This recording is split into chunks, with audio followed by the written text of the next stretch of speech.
மகாபிரிவாஜன் ஸ்ரீ லலிதா ரகசியநாமத்தில் வாக்தேவதைகள் அம்பிகையின் நாமங்களை சொல்லிக்கொண்டே வருகிறார்கள். எப்படி சொன்னார்கள்? ராஜ்யதாயினி, ராஜ்ய வல்லபா என்று அழகாக சொன்னார்கள். இப்படி இருப்பவள் எப்படிப்பட்டவளாக இருக்கிறாள்? அவளுடைய கருணை எப்படிப்பட்டது? அந்த கருணையினால் என்ன நடக்கிறது அப்படிங்கிற ஒரு விஷயம் நம்மளுக்கு தெரியணும் இல்லையா? ஏனென்றால் இறைவன் அம்பிகை, இறைவன் சொன்ன உடனே நமக்கு என்ன தோணும் அப்படின்னா, மிகப்பெரிய அந்த இடைவெளி நம்மிடம் இருக்கும், அடைய முடியாத ஒரு இடம் அப்படின்னு நம்மக்கிட்ட தோணும் இல்லையா? அது கிடையாது. அவள் எளிதில் அடையக்கூடியவள் முதல்லையே சொல்லிட்டாங்க இல்லையா? இப்போ அதே போல இன்னும் ஒரு நாமம், அந்த நாமத்தை கேட்ட பிறகு அவளிடம் இருக்கக்கூடிய அந்த இடைவெளி இனிமே நம்மிடம் இருக்கவே இருக்காது.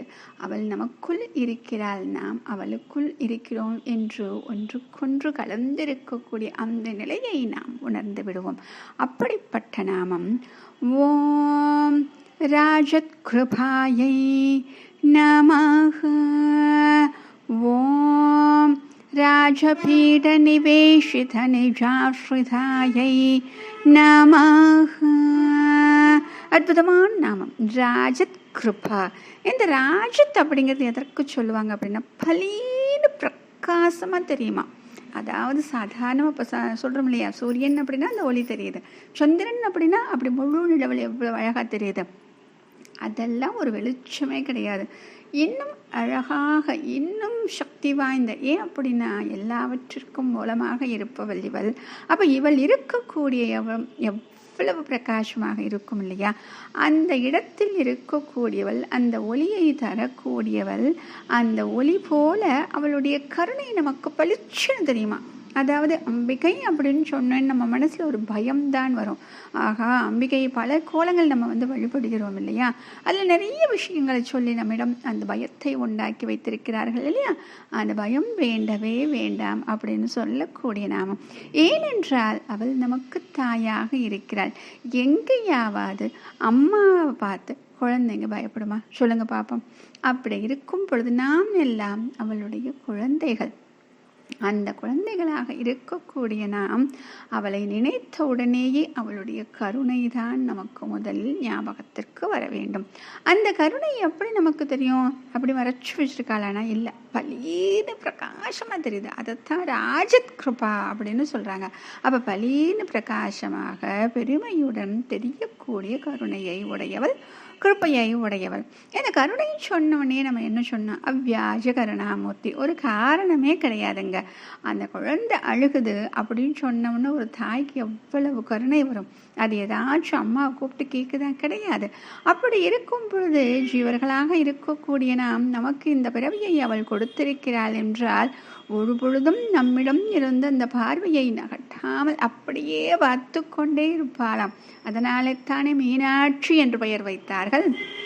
அப்படி பார்வையை அகற்றாமல் அங்கும் இங்கும் அலைய விடாமல் தன் குழந்தைகளையே பார்த்து கொண்டிருக்கக்கூடியவளுடைய கருணை. அப்போ அவளுடைய கருணை எப்படி இருக்கும்? அதனால தானே கருணா கடாட்சி காமாட்சி அப்படிலாம் சொல்கிறாங்க. அப்போ அம்மான்னு சொன்ன உடனே இந்த கருணை இருக்கும். அதுவும் அம்மாவால் இந்த கருணை வெளியே காமிக்காமல் இருக்க முடியாது. சொல்லுவாங்க, அப்பா கூட அந்த கருணை பாசம் எல்லாத்தையும் உள்ளே வச்சுருப்பார், தெரியவே தெரியாது. ஆனால் அம்மா அப்படி கிடையாது, வெளியில் தெரிஞ்சிடும் அப்படின்னு சொல்லுவாங்க.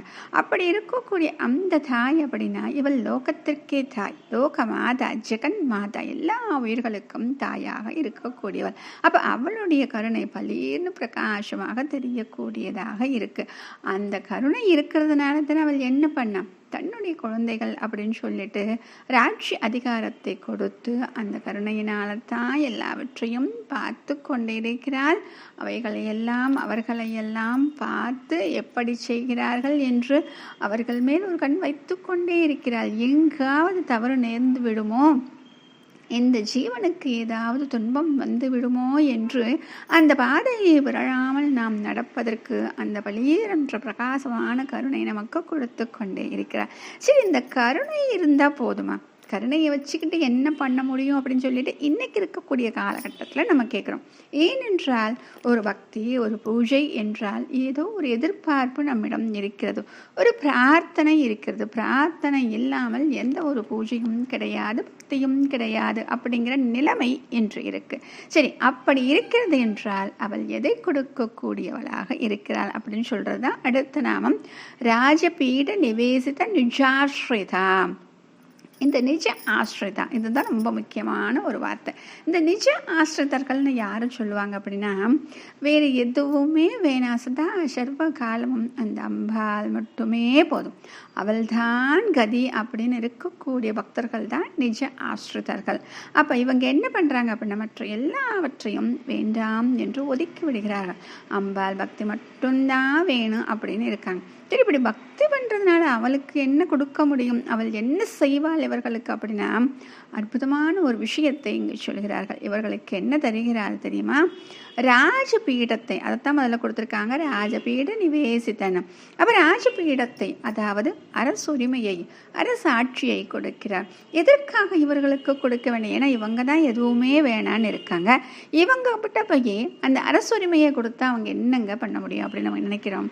அங்குதான் அரசுரிமை இருக்க வேண்டும். ஏனென்றால் எந்த ஒரு அரசன் சுயநலம் இல்லாமல் ஆட்சி செய்கிறானோ அந்த நாடு சுபிட்சமாக இருக்கும். ஏனென்றால் அவனால் மட்டும்தான் ஒவ்வொரு பிரஜையையும் தன் குழந்தை போல, தன்னுடைய சொந்தத்தை போல பார்க்க முடியும். அப்படி பார்த்துவிட்டால் அவர்களுக்கும் நல்லது செய்ய வேண்டும் என்று தோன்றும் இல்லையா? அப்ப சுயநலம் இல்லாமல் அவர்கள் ராஜ்யத்தை நடத்துவார்கள். எப்படி? அம்பாளின் கருணையை மட்டுமே முன்னிட்டு, அதை மட்டும்தான் முன்னாடி வச்சுக்குவாங்க. அதை வைத்து கொண்டு அவர்கள் ராஜ்யத்தை நடத்துவார்கள்.